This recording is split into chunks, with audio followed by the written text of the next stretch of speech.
Singapore is a small island nation with very limited land and almost no natural resources.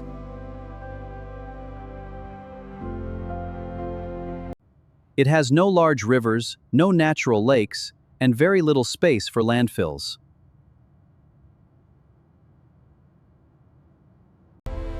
As its population and economy grew, two major questions became more urgent.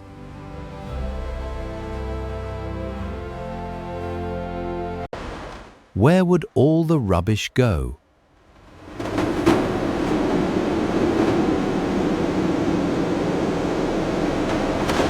Where would enough clean water come from?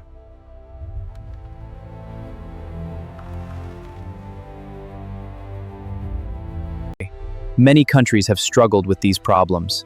From overflowing landfills to polluted waterways, crowded streets and bustling markets, the challenges are global, but so is the hope. Singapore decided to face them with careful planning, modern technology, and a long-term vision. Our phase plan integrates new green corridors. The data shows a 15% efficiency gain. Instead of treating waste and water as separate issues, the country saw them as valuable resources. Today, Singapore is known around the world for its innovative waste and water management systems. These systems did not appear overnight. It took decades of vision and labor to build this future. They were built step by step over many years through strong leadership, scientific research, and the cooperation of every citizen. This is the story of how a nation with very few natural resources turned its greatest challenges into some of its greatest strengths. Singapore covers only a small area of land.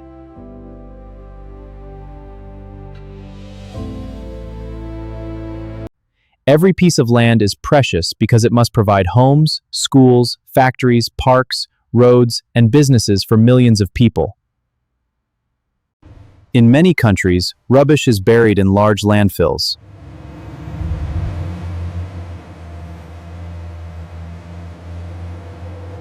Singapore quickly realized that it could not continue doing this because land was too valuable. The country needed a different solution.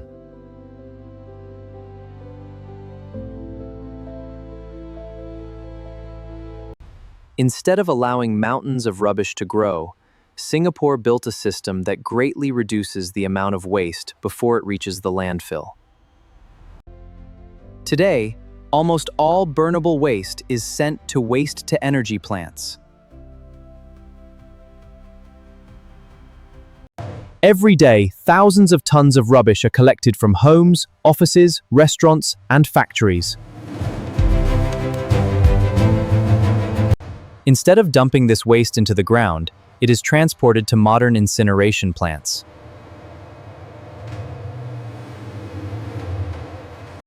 Inside these facilities, the waste is burned at very high temperatures.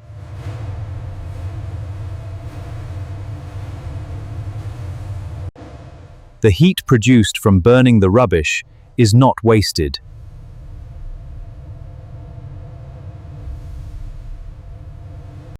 It boils water to create steam, which turns large turbines that generate electricity.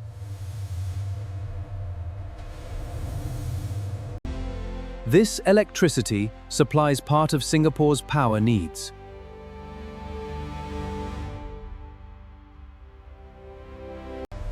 In this way, rubbish becomes a source of energy.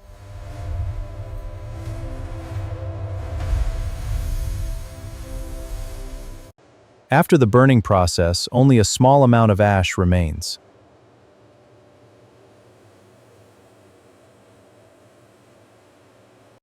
The volume of waste is reduced by about 90%, saving a tremendous amount of land.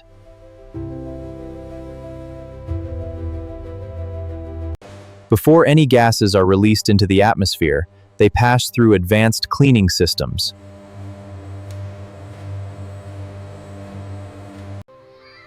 This helps protect air quality and public health.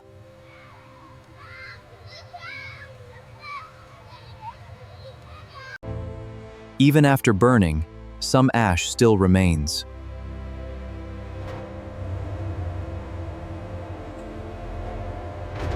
Singapore solved this problem in an unusual way. By creating new land from the sea, they expanded their territory. A constant flow of barges delivers the materials for this ambitious project. The remaining ash is transported by barge to Semakau landfill.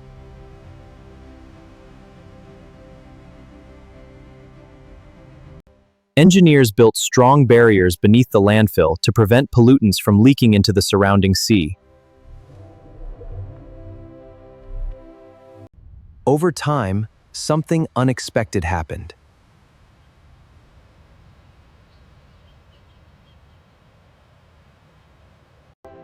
Nature began to flourish around the island.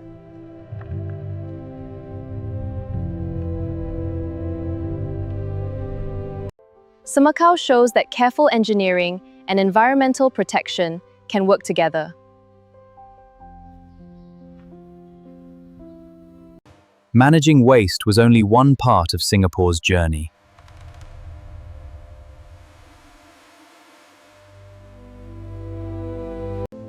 Water was an even greater concern.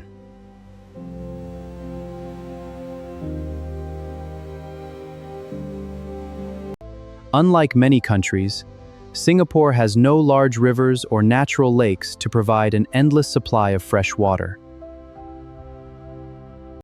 For many years, Singapore depended heavily on imported water.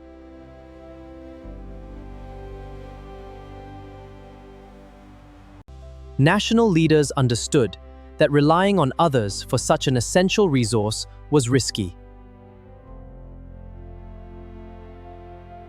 They decided to build a system that would give Singapore greater water security.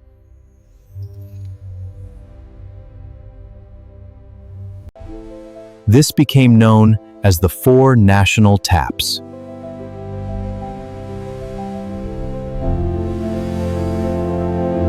Each tap represents a different source of water.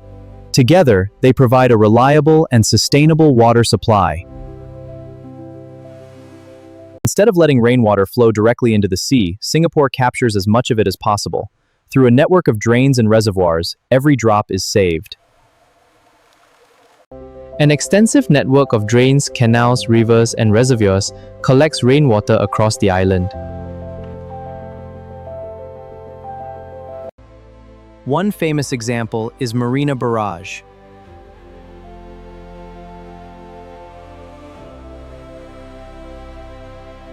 Located in the heart of the city, it creates a freshwater reservoir while also helping to reduce flooding and providing a beautiful recreational area.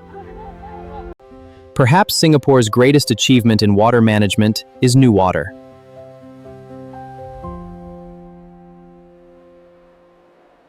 Every drop of used water from homes, offices, and industries enters an underground sewerage system. This cross-section shows the journey beneath the city. There, it goes through three important stages. First, ultrafiltration removes particles. Then, reverse osmosis purifies it further. Finally, UV light ensures safety.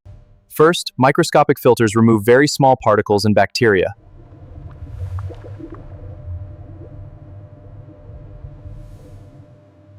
Next, reverse osmosis forces water through special membranes that remove viruses, chemicals, and other impurities.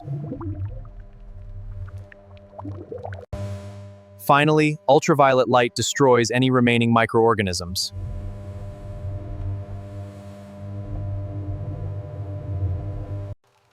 The result is ultra-clean, high-quality water known as NEWater.